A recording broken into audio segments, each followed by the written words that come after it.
Ayan, may huli na. Anong isda to, kuya? Daming nangingisda dito sa area na to, mga kawander, oh.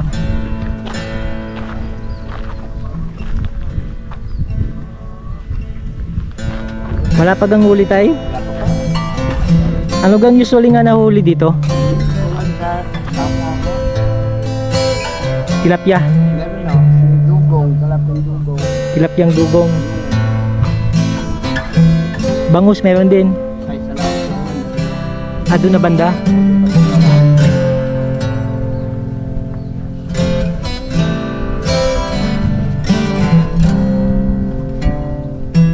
Gulapin ng bangkang aray, ha.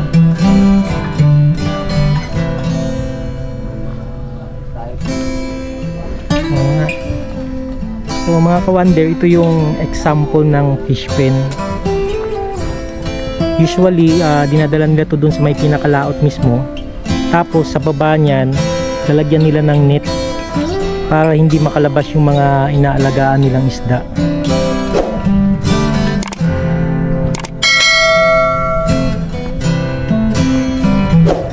Ayan, may mga patay na isda, oh.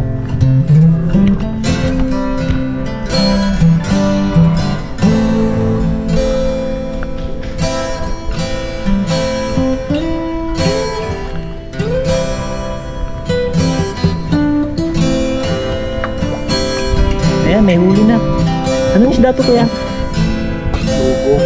Ay, ito yung tinatawag na dugong. Magigit na.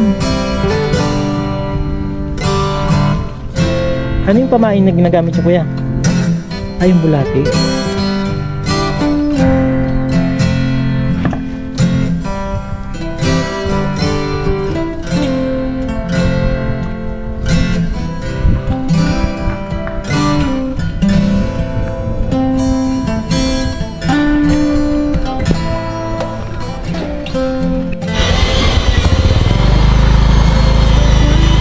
Ito yung parang pagawaan ng ano, ng mga fish pen dito.